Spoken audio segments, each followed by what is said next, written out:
Shalom. Kita bersyukur kepada Tuhan hari ini di Minggu tanggal 22 Maret kita semua boleh mengalami kasih karunia Tuhan dalam kehidupan kita. Di tengah-tengah situasi dan kondisi yang kita hadapi di mana gereja harus berpindah untuk sementara dari gedung ke rumah masing-masing, firman Tuhan datang menyapa kita dan menguatkan kita semua. Mungkin Bapak Ibu, saudara-saudara merenung dan bertanya, apa yang Tuhan hendak maksudkan dengan kehidupan yang sedang terjadi di akhir-akhir ini? Tapi satu hal yang kita mau percayai adalah bahwa dalam segala kehidupan kita, atas izin Tuhan, atas kehendak Tuhan, dan olehnya kita dipanggil untuk semakin dekat kepada Dia.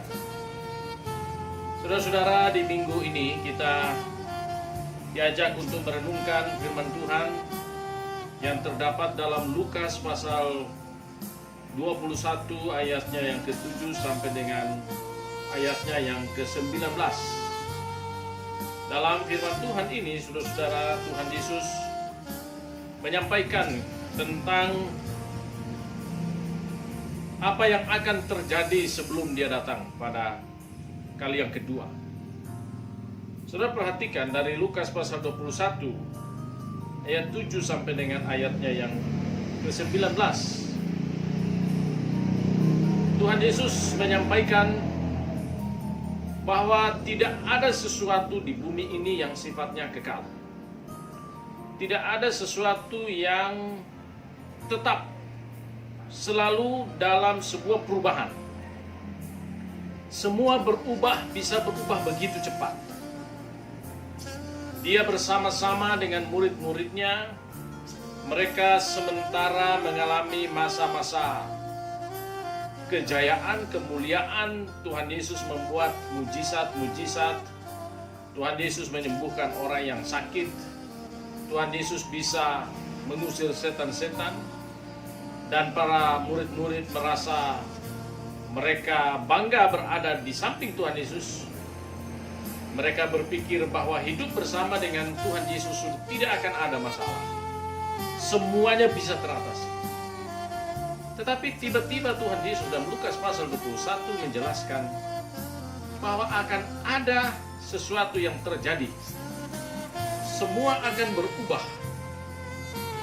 Para murid-murid akan melihat satu perubahan di mana bangsa-bangsa akan terjadi peperangan.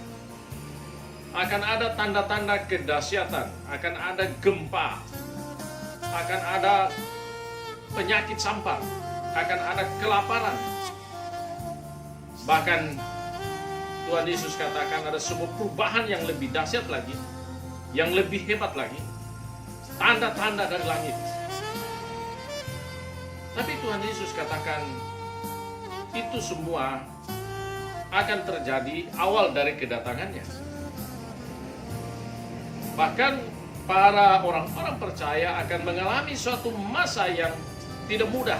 Oleh karena iman kepada Tuhan Yesus, maka orang akan ditangkap, dianiaya, dipenjara, bahkan ada yang akan dibunuh.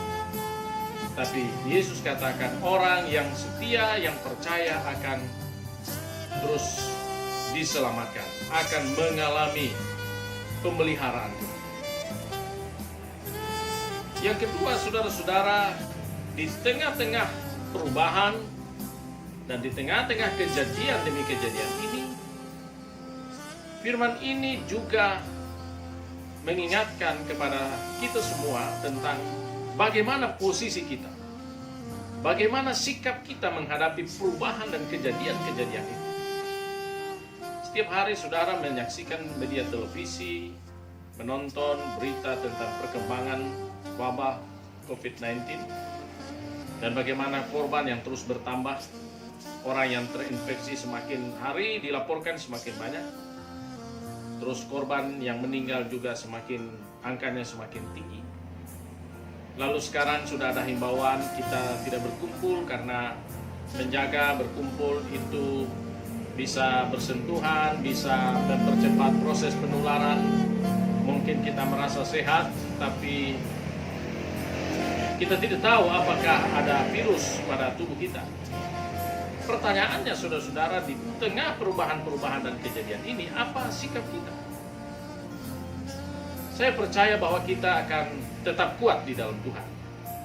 Kita tidak akan berubah karena kasih Kristus tidak dapat dipisahkan oleh apapun.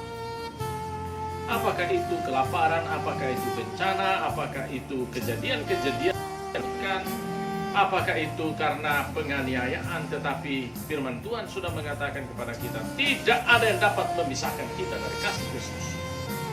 Nah, sikap kita sebagai orang percaya adalah tetap sabar, tetap setia kepada Tuhan, tetap datang berserah. Seluruh warga, jemaat, semua orang percaya mengerti benar kemana dia harus lari untuk mencari pengungsian, perlindungan. Kita mungkin merasa aman di dalam rumah kita, kita tidak pergi ke tempat-tempat yang ramai. Tapi bagi orang percaya, tempat yang paling aman dan yang paling sempurna adalah di dalam Tuhan. Ingat, di rumah kita datang kepada Dia, kita berdoa, kita mencari Tuhan. Sebab firman Tuhan sudah katakan kepada kita, carilah Tuhan, maka kamu akan hidup. Carilah Tuhan, maka kamu akan hidup. Mari kita mencari Tuhan. Mari kita datang kepada Tuhan. Kita mengakui segala salah dan dosa kita. Kita memohon ampun kepada Tuhan.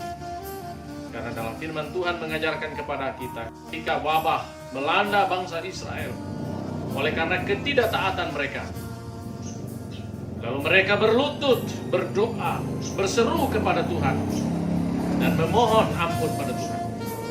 Maka Tuhan mendengar doa mereka, dan Tuhan membuat lalu wabah penyakit. Di hari Minggu ini, mari di minggu-minggu sengsara, penderitaan Kristus yang telah mati bagi kita, Dia sudah menebus kita. Segala kutuk, segala penyakit sudah ditebus oleh Tuhan, dibayar lunas oleh Tuhan. Olehnya kita bersyukur kepada Dia, dan kita datang sujud di kaki salibnya dan memohon belas kasih-Nya. Biarlah hidup yang Tuhan anugerahkan kita pakai waktu yang masih sisa untuk beri yang terbaik bagi Tuhan, bagi keluarga, sesama, dan masyarakat. Selamat hari Minggu. Tuhan Yesus memberkati kita semua. Shalom.